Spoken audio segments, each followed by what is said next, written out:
오늘 우리에게 주시는 하나님 말씀을 함께 봅니다. 누가복음 7장입니다. 누가복음 7장 18절에서 28절까지인데 우리 23절까지만 먼저 보겠습니다. 누가복음 7장 18절에서 23절까지 우리 한 절씩 교독하고 마지막 절은 함께 읽습니다. 요한의 제자들이 이 모든 일을 그에게 알리니 요한이 그 제자 중 둘을 불러 주께 보내어 이르되 오실 그이가 당신이 오니이까 우리가 다른 일을 기다리오리이까 하라 하매 그들이 예수께 나아가 이르되 세례 요한이 우리를 보내어 당신께 여쭈어 보라고 하기를 오실 그이가 당신이 오니이까 우리가 다른 일을 기다리오리이까 하더이다 하니 마침 그때 예수께서 질병과 고통과 및 악귀 들린 자를 많이 고치시며 또 많은 맹인을 보게 하신지라. 예수께서 대답하여 이르시되 너희가 가서 보고 들은 것을 요한에게 알리되 맹인이 보며 못 걷는 사람이 걸으며 나병 자가 깨끗함을 받으며 귀먹은 사람이 들으며 죽은 자가 살아나며 가난한 자에게 복음이 전파된다 하라. 누구든지 나로 말미암아 실족하지 아니하는 자는 복이 있도다 하시니라. 아멘. 우리 다 같이 말씀 들고 함께 선포하시겠습니다. 시작. 말씀은 내 발의 등이요 내 길의 빛이 되십니다. 주여 말씀하옵소서. 주의 종이 듣겠나이다. 아멘. 아멘. 오늘은 누가복음 7장 18절에서 23절 말씀으로 확신의 삶이란 제목으로 말씀을 나눠보길 원합니다. 믿음을 가진 성도라고 해서 의심이 전혀 생기지 않는 것은 아닐 것입니다. 우리가 때로 살아가다 보면 눈물 흘릴 만한 정말로 혹독한 고난과 고통의 순간을 마주할 때가 있지요. 그래서 하나님에 대한 의심이 생길 때가 있습니다. 때로는 꿈과 희망을 가지고 최선을 다하지만 초라한 현실과 볼품없는 열매 이러한 것들로 인하여서 마음에 의심이 들고 또 괴로운 마음이 들 때도 있을 것입니다. 또한 하나님께 원망이 될 때도 있지요. 그럼에도 불구하고 끝까지 믿음으로 주님을 바라보지만 여전히 미래가 불투명하여서 이제는 포기하고 싶은 마음이 들 때도 있을 것입니다. 물론 이러한 의심이라고 해서 다 나쁜 것은 아닙니다. 만약에 진리를 거부하고 하나님을 끝까지 부인하는 의심이라면 우리의 영혼을 파괴하는 위험한 것이지만 진리를 더 알기 위해서 하는 의심은 좋은 것입니다. 그리고 이것은 우리를 영적으로 성장시키게 만드는 것이지요. 그렇습니다. 우리가 진정으로 확신의 삶을 살기 위해서는 반드시 이 의심이라고 하는 관문을 통과해야 되는 것입니다. 오늘 본문의 세례 요한이 바로 그런 상황이었지요. 헤롯 왕에게 바른 소리를 했다가 감옥에 갇히게 되었습니다. 그런데 이 세례 요한에게 예수님에 대한 의심이 생겨나게 된 것이지요. 여러분, 세례 요한이 누구입니까? 예수님께서 세례를 요구하셨을 때 오히려 내가 세례를 받아야 되지 않는가 그런 말을 했던 사람입니다. 또 자신은 물로 세례를 주지만 예수님은 성령으로 세례를 주실 분이라고 선포한 사람이기도 합니다. 뿐만 아닙니다. 예수님은 하나님의 아들이요 세상 죄를 지고 가는 어린 양이라고 분명한 신앙 고백을 했던 그런 사람이었습니다. 예수님에 대해서 누구보다도 확고한 믿음과 확신을 가지고 있었던 사람이지요. 그런데 이렇게 예수님에 대해서 모든 것이 의심에 생기기 시작한 것입니다. 왜 갑자기 세례 요한에게 이러한 의심의 순간이 찾아오게 되었을까요? 몇 가지 이유가 있습니다. 먼저는 고난이라고 하는 환경 때문이었습니다. 특별히 의를 행하다가 고난을 당할 때 의인들은 많은 의심에 휩싸이게 되지요. 예수님의 길을 예비하기 위해 살았던 그에게 축복은 고사하고 감옥이라는 시련이 찾아옵니다. 이건 받아들이기 어려운 현실이었지요. 오늘날 교회 안에서도 나름대로 열심히 교회를 섬기고 또 세상 속에서 주의 사명을 감당하고자 몸을 쳐가며 노력하는데 뜻하지 않았던 비판을 받게 되고 어려운 환경이 닥치게 되면 언제 믿음이 있었냐는 듯이 주님에 대한 의심에 사로잡히게 됩니다.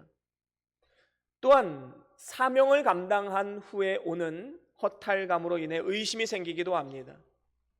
주님의 사명을 잘 감당했는데 사람들은 나의 공로를 알아주지도 않고 무관심할 뿐만 아니라 이제 더 이상 새로울 것이 없다라고 느껴질 때 허탈감과 함께 때로는 의심이 몰려오게 됩니다. 요한은 엄청난 사명을 잘 감당했지요. 하지만 그가 감옥에 갇히게 되면서 모든 것이 다 물거품이 되고 맙니다. 차디찬 감옥 바닥에 앉아 있을 때 마음 가운데 허탈감이 몰려왔을 것이고 거기에서 의심이 싹트기 시작한 것입니다. 나라에서든 교회에서든 어느 공동체에서든 어떤 사명을 가지고 열심히 수고하다가 그만두게 되면 긴장감이 사라지고 성취해야 할 목표도 사라지게 됩니다. 그래서 더 이상 삶의 진정한 의미를 발견하지 못하고 허탈감과 의심에 사로잡히는 경우가 많이 있습니다. 그런가 하면 또한 불투명한 미래 때문에 의심이 생겨나기도 합니다. 요한은 이렇게 감옥에서 죽게 되는 것은 아닐까 하는 불투명한 미래 때문에 의심이 생겼을 것입니다. 한치 앞을 알 수 없는 미래, 볼 수 없는 미래 가운데 인간은 불안하게 만들고 또 그 불안이 의심을 불러일으키게 되는 것입니다. 오늘날 우리 모든 그리스도인들도 이런 몇 가지 이유들로 인해서 주님에 대한 의심을 할 수도 있습니다. 하지만 우리는 하나님께 의심이 드는 것, 그걸 두려워할 필요는 없습니다. 왜 그러냐 하면 믿음의 반대말은 의심이 아니기 때문입니다. 내가 의심하는데 의심이 되는데 이거 믿음 없는 거 아닌가? 구원 못 받으면 어떡하지? 그게 아니다라는 거지요. 믿음의 반대말은 불신이 아니라 두려움입니다. 성경에 보면 의심 때문에 비틀거리는 사람들로 가득 차 있지요. 수많은 믿음의 선지자들, 왕들, 우리가 시편에 보면 또 욥기서, 또 전도서, 예레미야에 가서 이러한 말씀들을 보면 수많은 믿음의 사람들이 의심의 과정을 겪었음을 우리는 확실히 알 수 있습니다. 예수님의 12제자들은 3년 동안이나 예수님 말씀 가장 가까이서 들었고 또 예수님의 기적을 두 눈으로 확실히 보았음에도 불구하고 끝까지 예수님을 믿고 의지하지 못했습니다. 종교개혁자 마틴 루터도 의심과 피나는 싸움을 했지요. 그래서 루터는 이런 고백을 했습니다. 나는 일주일 이상 그리스도로부터 완전히 떠난 적이 있었다. 하나님에 대한 절망한 나머지 나는 불경스러운 말도 서슴지 않고 했었다. 이런 자기 고백적 고백을 했던 것이지요. 그 유명한 무디 목사님도 보스턴의 한 교회에서 집회가 예정되어 있었는데 자신의 믿음 없음이 불확실해 보인다고 그 집회를 일방적으로 취소했던 기록도 있습니다. 수없이 많은 믿음의 선조들이 의심이라고 하는 문제 앞에서 비틀거릴 때가 있었다라는 것이지요. 그런데 중요한 것은 우리 모든 믿음의 선조들은 이렇게 의심으로 비틀거렸을지언정 완전히 넘어지진 않았다라는 것입니다. 이 의심의 과정을 통해서 더 큰 확신으로 나아가게 되었다라는 것이지요. 그렇습니다. 이러한 사실이 연약한 우리 모든 그리스도인들에게 얼마나 큰 위로와 소망을 주는지 모릅니다. 위대한 신앙인 세례 요한도 의심했다는 것, 오늘날 의심에 빠진 그리스도인들에게 큰 희망의 메시지를 주고 있습니다. 그리고 우리는 세례 요한이 어떻게 의심을 넘어서 큰 확신으로 나아가게 되었는가, 거기에 대해서 살펴보고 우리도 세례 요한이 간 그 길을 함께 걸어가며 우리도 역시 확신의 삶을 살아가야 될 줄로 믿습니다. 그렇다면 의심을 넘어서 확신의 삶을 살아가려면 어떻게 해야 될까요? 오늘 본문을 통해서 세 가지로 단계적으로 말씀을 드리길 원합니다. 먼저 첫 번째 단계는 의심스러운 것을 하나님께 물으라라는 것이지요. 여러분, 세례 요한에게 의심이 생겼습니다. 예수님이 메시아다라는 이 사실에 대한 확신이 흔들리게 되었습니다. 이 위기의 때에 세례 요한이 선택한 행동은 그 의심을 감추고 덮어두려고 한 것이 아니라 그냥 덮어두고 믿자, 이게 아니라 예수님께 확실히 물어보자라는 것이었습니다.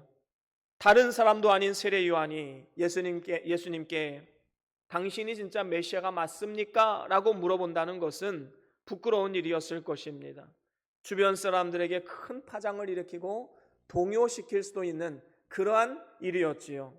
하지만 세례 요한은 망설이지 않았습니다. 자기 제자들을 시켜서 오실 그이가 당신이오니까 아니면 우리가 다른 일을 기다리니까 그렇게 아주 노골적으로 물어보았습니다. 그렇습니다. 오늘날 우리가 예수님께 물어본다는 것은 바로 기도를 하라는 것입니다. 의심나면 기도해야 합니다. 궁금하면 기도해야 합니다. 삶이 좀처럼 풀리지 않을 때 우리는 기도해야 합니다. 그렇습니다. 믿음이 흔들릴 때에 성도가 할 수 있는 최선은 바로 기도다라는 것이지요. 여러분, 예수님께 물어보는 것을 두려워하지 마십시오. 부끄러워하지도 마십시오. 그리스도인의 능력은 오직 기도에서 나오는 것이기 때문입니다. 80세 노인이 다 된 모세를 하나님께서 떨기나무 곁에서 부르십니다. 그리고 사명을 주셨지요. 애굽의 노예로 있는 이스라엘 민족을 해방시킬 지도자로 모세를 선택하신 것입니다. 그때 하나님께서 뭐라고 말씀하십니까? 출애굽기 3장 10절에 보면 내가 너를 바로에게 보내어 너에게 내 백성 이스라엘 자손을 애굽에서 인도해 내리라 라고 그렇게 말씀합니다. 그러자 모세는 의심이 드는 겁니다. 그래서 11절에 이렇게 말하지요. 우리 같이 11절 한번 보겠습니다. 시작. 모세가 하나님께 아뢰되 내가 누구이기에 바로에게 가며 이스라엘 자손을 애굽에서 인도하여 내리까. 그렇습니다. 내가 누구이기에 자기의 그 초라한 모습, 한낱 광야의 목자에 불과한 자신의 모습을 바라보면서 하나님이 이해가 되지 않는 겁니다. 왜 나를 선택하실까? 그래서 그는 의심나는 것을 직접 하나님께 기도하며 물었습니다. 자기의 능력에 대한 의심, 하나님의 계획에 대한 의심, 그것을 노골적으로 대놓고 물어본 것이지요. 이렇게 하나님께 질문했을 때 하나님이 어떤 대답을 주십니까? 그 다음 절 출애굽기 3장 12절 말씀 같이 읽어봅니다. 시작. 하나님이 이르시되 내가 반드시 너와 함께 있으리라. 내가 그 백성을 애굽에서 인도하여 낸 후에 너희가 이 산에서 하나님을 섬기리니 이것이 내가 너를 보낸 증거니라. 아멘. 그렇습니다. 내가 반드시 너와 함께 할 것이다. 그래서 이스라엘 백성들을 이끌고 지금 네가 서 있는 이 산으로 부를 것이다 라고 분명히 약속하셨습니다. 하지만 여전히 모세의 의심은 완전히 해결되지 않지요. 그래서 모세는 또다시 하나님께 질문을 합니다. 출애굽기 4장 10절 말씀 우리 같이 한번 읽어봅니다. 출애굽기 4장 10절입니다. 시작. 모세가 여호와께 아뢰되 오 주여 나는 본래 말을 잘하지 못하는 자니이다. 주께서 주의 종에게 명령하신 후에도 역시 그러하니 나는 입이 뻣뻣하고 혀가 둔한 자니이다. 그렇습니다. 여전히 바로왕 앞에 서야 할 자신의 그 초라한 모습에 집중을 하고 있지요. 나는 말도 잘하지 못하고 입도 뻣뻣합니다. 능력도 없습니다. 이러한 자가 어떻게 왕을 설득할 수 있습니까? 의심이 됐던 것입니다. 그리고 이러한 의심에 대한 모세의 태도는 하나님께 질문하는 것입니다. 이때에도 역시 모세는 하나님의 명쾌한 대답을 듣게 됩니다. 4장 11절 말씀 같이 읽어봅니다. 시작. 여호와께서 그에게 이르시되 누가 사람의 입을 지었느냐 누가 말 못하는 자나 못 듣는 자나 눈 밝은 자나 맹인이 되게 하였느냐 나 여호와가 아니냐. 12절 시작. 이제 가라 내가 내 입과 함께 있어서 할 말을 가르치리라. 아멘. 그렇습니다. 하나님께서는 내가 너와 함께한다.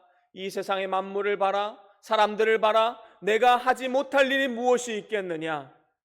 이제 가라 내 입과 함께 있어서 할 말을 가르쳐 주겠다라고 확실하게 말씀해 주셨습니다. 그리고 당당하게 바로왕 앞에 선 모세는 이스라엘의 출애굽 대역사의 지도자로 아름답게 쓰임받게 되었던 것입니다.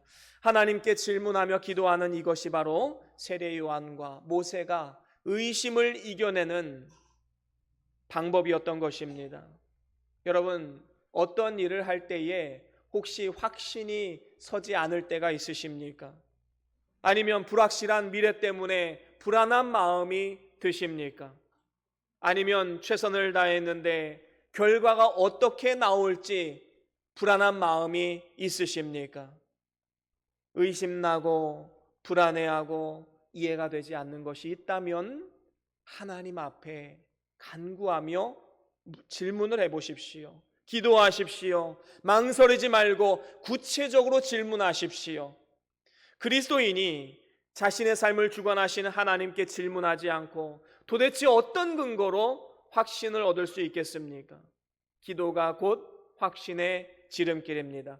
기도가 곧 의심을 이겨내는 칼이요 방패가 될 수 있는 것입니다. 기도하면 하나님께서 어떤 방법을 사용하셔서라도 우리에게 반드시 응답하시고 우리가 가야 할 길을 가르쳐 주실 것입니다. 이렇게 하나님께 기도했다면 이제 두 번째 단계로 넘어가야 합니다. 두 번째 단계는 뭐냐 하면 진리를 향한 영적인 귀를 열라라는 것입니다. 세례 요한은 의심이 들었을 때 예수님께 질문했을 뿐만 아니라 진리를 향하여서 영적인 귀를 활짝 열어놓았습니다. 주님께 질문을 했으니 이제 어떻게 응답하실 것인지 귀를 열어놓은 것입니다. 그런데 이러한 세례 요한의 질문에 대해서 오늘 본문에 보니까 예수님께서 그래 내가 메시아다 이렇게 말해주면 참 좋겠는데 yes 아니면 no 이렇게 시원하게 대답하지 않으셨습니다. 22절에 이렇게 말씀을 했지요. 22절 같이 한번 읽어봅니다. 오늘 본문 22절입니다. 시작.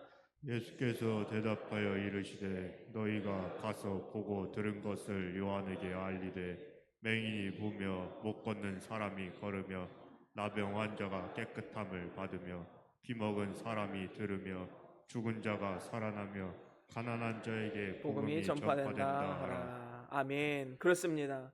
지금 세례 요한의 질문에 대해서 예수님은 다소 동문서답하는 것 같은 그런 느낌이 들기도 하지요. 하지만 영적인 귀가 열린 사람에게는 이것이 동문서답이 아니었습니다.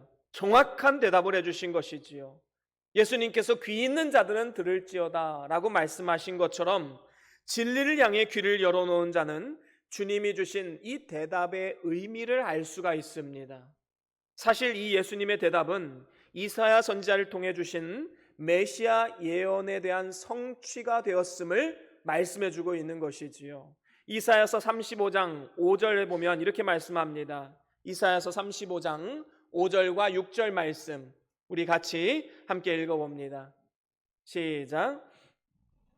이사야서 35장 5절과 6절입니다. 시작. 그때 맹인의 눈이 밝을 것이며 못 듣는 사람의 귀가 열릴 것이며 그때 저는 자는 사슴같이 뛸 것이며 말 못하는 자의 혀는 노래하리니 이는 광야에서 물이 솟겠고 사막에서 시내가 흐를 것임이라. 그렇습니다. 오늘 본문에 세례 요한이 예수님이 하신 그 대답을 딱 들었을 때 바로 이 말씀이 떠올랐을 것입니다. 아, 이사야서에 예언된 이 예언의 말씀이 성취되고 있구나. 이분이야말로 진정한 메시아이시구나. 또한 이사야서 65장에도 이렇게 말씀하죠. 61장 1절입니다. 이사야서 61장 1절 말씀 시작. 주 여호와의 영이 내게 내리셨으니 이는 여호와께서 내게 기름을 부으사 가난한 자에게 아름다운 소식을 전하게 하려 하심이라. 나를 보내사 마음이 상한 자를 고치며 포로된 자에게 자유를 갇힌 자에게 노임을 선포하며. 아멘. 그렇습니다. 세례 요한은 예수님의 대답을 듣고 이 이사야 선지자의 말씀을 떠올리게 됩니다. 세례 요한은 진리에 익숙했던 사람이었지요. 오실 메시아를 갈망하면서 아, 메시아에게는 이러한 징조가 나타나는구나, 이러한 역사들이 나타나는구나. 그래서 오실 메시아를 갈망하며 소망 가운데 기다렸던 것입니다.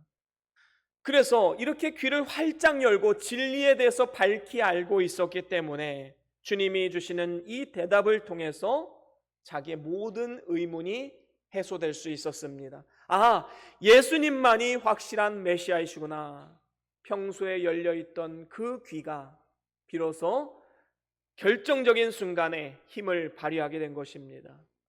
여러분, 평소에는 내 뜻대로 내 생각대로 내가 원하는 대로 살아가다가 필요한 때가 되면 진리의 길을 열 수 있다라고 생각하는 것은 큰 착각입니다. 진리는 영적인 습관과 함께 훈련되지 않으면 절대로 들리지 않습니다. 평소에 성경을 읽는 습관, 기도의 습관을 들이지 않는데 어떻게 하나님께서 그의 삶 가운데 역사하시고 말씀을 들려줄 수 있겠습니까? 예수님께서도 평소에 영적인 습관을 가지셨지요. 새벽마다 습관을 따라 산에 오르셔서 기도하셨습니다. 예수님의 12제자들을 왜 3년 동안이나 데리고 다니셨을까요?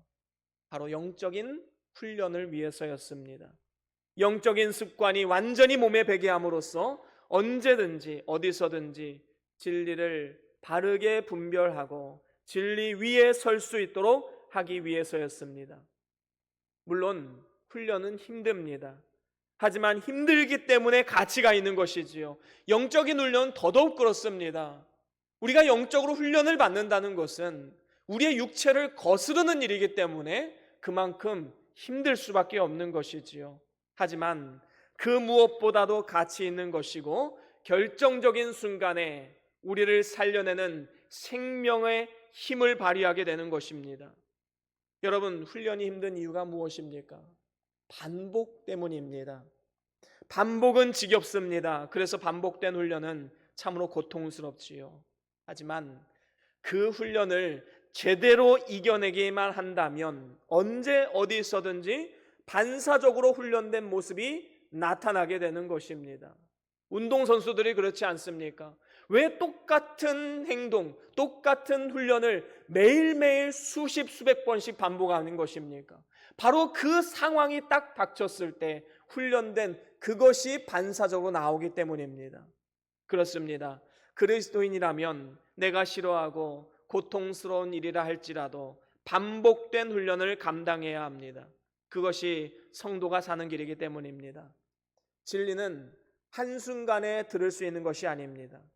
또 진리는 한 번에 분별할 수 있는 것도 아닙니다. 하나님이 주시는 지혜는 결코 거저 주시는 만나와 같은 게 아닙니다. 우리가 열심히 노력해야지만, 우리가 열심히 훈련되어야지만 하나님께서 주시는 하나님의 선물인 것이지요. 그렇습니다. 우리는 말씀을 사모하고 말씀을 부지런히 읽어야 합니다. 시간을 정해놓고 읽어야 하고 또 힘을 다해 읽어야 합니다.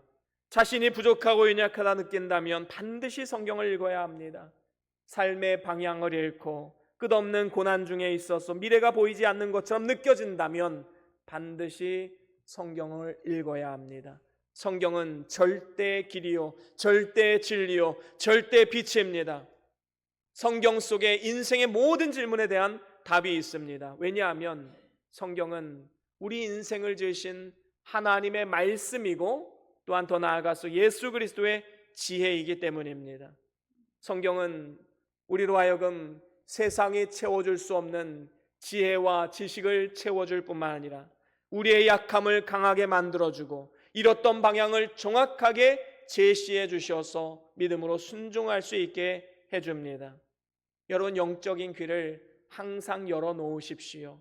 그래야지만 하나님께서 때론 성경 말씀을 통해서, 때로는 주의 종을 통하여서, 때로는 환경을 통해서 우리에게 말씀하실 때 이게 바로 그 말씀이었구나 라는 것을 바로 깨달을 수 있게 되는 것입니다. 그리고 이렇게 깨달은 지혜와 지식과 명철을 통해서 우리는 의심을 넘어서 믿음과 확신의 삶을 살 수 있게 되는 것입니다. 그런가 하면 이제 마지막 단계로, 세 번째로는 환경으로 인해 실족하지 말라라는 것입니다. 세례 요한은 의심스러운 것을 예수님께 직접 질문을 했지요. 그리고 진리의 말씀을 응답으로 받았습니다. 그래서 예수님이 메시아라는 것을 확신하게 되었습니다. 그렇게 예수님이 메시아이심을 확인한 세례 요한, 이제 의심은 사라지게 되었습니다. 그러면 이제 세례 요한이 기대할 수 있는 게 무엇일까요? 그래, 맞아. 예수님이 메시아이시지. 그러면 지금 나의 이 감옥에 갇힌 이 생활, 예수님만 의지하면 이 모든 것을 청산하고 밖으로 나아갈 수 있지 않을까? 그런 기대를 했었을 것입니다. 예수님이라면 이러한 고난의 환경을 이겨내게 하시고 기적적으로 해결해 주실 것이라는 기대가 있었을 것입니다. 하지만 우리가 잘 알듯이 예수님께서는 세례 요한을 끝까지 구출해내지 않으셨습니다. 세례 요한을 위해서 백성들을 동원해서 구명운동을 한 것도 아니었습니다. 훗날 베드로와 사도 바울에게 일어났던 기적처럼 옥문이 열리고 모든 묶여졌던 착고가 풀려지는 그러한 놀라운 일들이 일어난 것도 아니었습니다. 이것이 아마도 세례 요한을 가장 힘들게 했던 요소가 아니었을까 생각해 보게 됩니다. 예수님의 구원의 손길에 대한 소식은 오지 않고 한치 앞을 알 수 없는 미래 가운데 두려움과 외로움으로 방황하며 있었을 것입니다. 그때 그에게 들리는 주의 음성이 있었지요. 23절 말씀 같이 읽어봅니다. 23절, 오늘 본문 23절입니다. 시작. 누구든지 나로 말미암아 실족하지 아니하는 자는 복이 있도다 하시니라. 아멘. 그렇습니다. 여러분, 주님은 아셨습니다. 세례 요한도 이런 상황 속에서 충분히 실족할 수 있다는 사실을 알고 계셨지요. 그래서 주님께서 세례 요한에게 이런 말씀을 하신 겁니다. 세례 요한아, 나로 인하여 실족하지 말아라. 내가 너를 감옥에서 빼내주지 않아도 끝까지 나를 믿고 따라라. 그러면 참된 생명을 얻으리라. 우리 주님 그렇게 말씀하신 겁니다. 세례 요한은 이 예수님의 마음을 깊이 있게 깨닫습니다.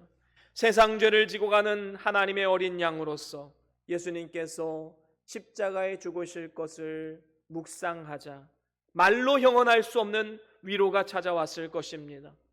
아, 주님이 나의 이 고난에 함께 동참하시는구나. 주님이 내 아픔을 직접 맛보시는구나. 주님께서도 나처럼 이렇게 외롭고 쓸쓸하게 사명을 감당하시는구나. 이것을 비로소 깨닫게 된 것이지요. 자기에게 주어진 고난이 사라지지 않고 오히려 더 악화되어가는 상황 속에서도 세례 요한은 실족하지 않았습니다. 주님에 대한 의심이 사라지고 오히려 그 신앙이 더욱더 확고해질 수가 있었던 것입니다. 그렇게 세례 요한은 모든 의심에서 완전히 해방됩니다. 세례 요한의 환경은 전혀 변한 것이 없습니다. 여전히 감옥에 갇혀 있고 여전히 미래가 불안한 상태이고 여전히 고통스러운 상황이었습니다. 하지만 그에게는 새로운 힘이 생겼습니다. 그리고 예수님의 부탁처럼 실족하지 않았습니다. 이것이 나에게 더 큰 유익을 가져다 줄 것이라는 믿음이 있었기 때문입니다. 그래서 이제는 죽으면 죽으리라 그렇게 당당하게 순교했을 것입니다. 이러한 믿음은 환경에 흔들리지 않습니다. 이러한 믿음은 인간의 허탄한 그 감정에 휘둘리지 않습니다. 이러한 믿음은 불확실한 미래로 인해 희석되지도 않습니다. 주님 말씀에 근거해서 모든 의심을 꺾고 확신으로 가득 채운 이러한 믿음은 오히려 죽음까지도 당당하게 맞이하는 생명력이 그 안에 담겨 있는 것이지요. 이제 말씀을 마무리합니다. 여러분, 삶 가운데 의심이 찾아온다면 우리는 그 의심을 넘어서 확신의 삶을 향해 나아가야 할 것입니다. 이를 위해서 세 가지 단계를 말씀드렸지요. 첫 번째 단계는 무엇이었습니까? 의심스러운 것을 하나님께 물으라는 것입니다. 하나님께 나의 상황을 솔직하게 아뢰고 주님의 도우심을 기도를 통해 간구해야만 하는 것입니다. 두 번째로는 진리를 향한 영적인 귀를 열어야 합니다. 영적인 귀를 열기 위해서는 우린 부지런히 말씀을 읽어야 합니다. 묵상해야 합니다. 훈련을 계속해 나아가야 하는 것입니다. 그러면 주의 종을 통해서 또 성경 말씀을 통해서 환경을 통해서 하나님은 우리에게 반드시 말씀해 주실 것입니다. 마지막 세 번째 단계는 환경으로 인해 실족하지 말라는 것입니다. 여러분, 환경을 바라보지 마시고 주님 걸어가신 그 십자가의 길을 묵상하시고 바라보십시오. 이렇게 의심을 넘어 확신의 삶을 살게 되면 하나님 앞에 큰 자라 일컬음을 받게 되는 것입니다. 오늘 본문 말씀 이후에 28절에 누가복음 7장 28절 우리 같이 한번 읽어볼까요? 누가복음 7장 28절입니다. 시작. 내가 너희에게 말하노니 여자가 낳은 자 중에 요한보다 큰 자가 없도다. 그러나 하나님의 나라에서는 극히 작은 자라도 그보다 크니라 하시니. 아멘. 그렇습니다. 이 세상에서는 요한보다 큰 자가 없지만 하나님 나라에서는 극히 작은 자라도 요한보다 큰 자가 된다라고 말씀하고 있습니다. 오늘도 저와 여러분들이 의심을 뛰어넘고 확신의 삶을 살아감으로써 하나님 나라에서 큰 자로 인정받고 하나님이 주시는 모든 칭찬과 영광과 상급을 받아 누리는 그러한 복된 우리 모든 성도님들 다 될 수 있기를 주님의 이름으로 간절히 축원합니다. 우리 다 같이 받은 말씀 기억하시면서 우리 찬양의 고백을 하나님 앞에 올려드리길 원합니다.